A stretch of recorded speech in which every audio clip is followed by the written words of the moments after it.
Hello, and today I think it would be prudent to cover the concept of ethics training because even though everyone knows that it has been made nearly mandatory in most companies, and yet there's been a lot of talk whether ethics can be trained or just a sheer waste of time.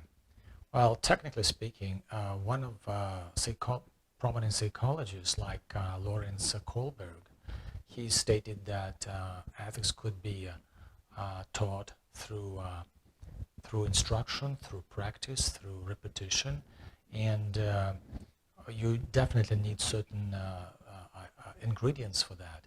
Basically, it's always securing the support, the so-called tone at the top, which now just recently has been relabeled to conduct at the top to make sure that senior executives follow their own code of ethics in companies and make sure that those glaring breaches of ethics and misconduct didn't hit the headlines. So support and involvement of senior leadership in the ethics training is key. And it's not just like that senior executives would make steps necessary to make sure that this ethics training occurs on a regular basis, but also their personal involvement in leading those training sessions would be key. And at some point it will become some sort of a standard, because without sending that signal, without sending that message to the troops, I think there would be a lot of wavering and skepticism among employees, something you would probably like to avoid. So, and therefore, along with sending that strong signal, it would be ideal to have some incentives in place to demonstrate that good behavior is rewarded. Makes sense. I mean, it's not some rocket science.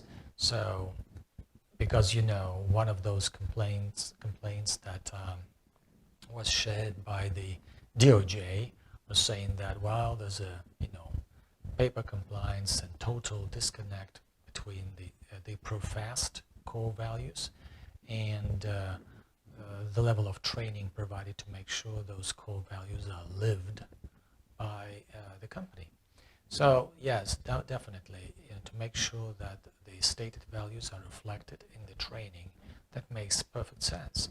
So making this training stick is a different option, because it all depends on who providers are, how they conduct it, how the senior management is involved, whether mid-level management also plays a key role in this. And yeah, making it fun, that would make it stick. Usually, when they talk about during the COVID pandemic online training, ticking the box, it's the best you can do. Well, if you reduce the training to this online sessions, well, it's not enough. So maybe it needs to be reinforced with extra communication from top leadership to make sure that the tone is set and observed. And first and foremost, consistency is the real key here. So without that consistency, having those sketchy, patchy training sessions, it won't stick. So speaking of this, ethics could be taught. Well, maybe most of it would be reinforced the right way if it's modeled and reflected in the behavior of senior executives who would set the tone for the entire company. Well, I'll just give you my personal example from the days of 10K BP, a joint venture with BP and the Russian company 10K, when they first started out back in the year 2003 and lasted for 1 decade exactly. Basically, it was a clash of two different cultures, a corporate culture coming from BP, right inside, the company physically located in Russia, and clashing it with certain corporate practices established by the company owners. So that sometimes led to corporate wars, but in the end, certain good practices stuck because of the consistency and because of the tone set by the TNK-BP CEO Bob Dudley, who then moved on to his top job as the CEO of BP globally. So that is important to make sure that the position of senior executives and the entire leadership is clear on matters such as ethics, and conducting it the right way, making sure that there's no preaching but just practical application of it for the sake of not necessarily just organizational justice, although it is one of those difficult issues normally not talked about, but it does set the level playing field inside the company as well. And once it's encouraged, that sort of a behavior sticks and keeps everyone happy, because there's so much clarity. People don't want to play in those gray zones and use the office politics to settle their own things inside the company, especially if it's a siloed culture.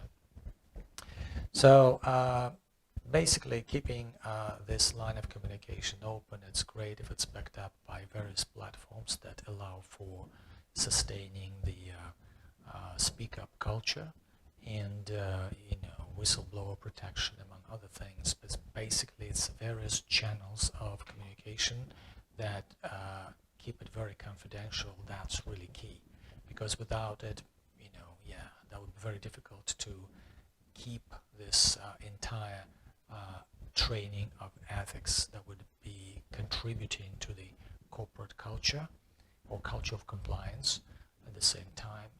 That's really very important.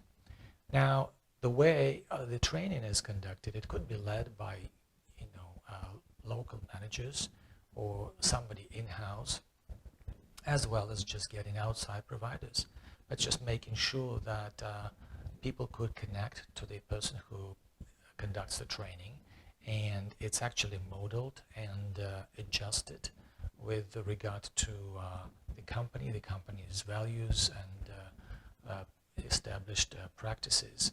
So well, it's important to know that, of course, you cannot find just an ideal ethics trainer provider. I mean, it's always a bit of balancing out the content versus the delivery, and that's sometimes it's not such an easy thing to do.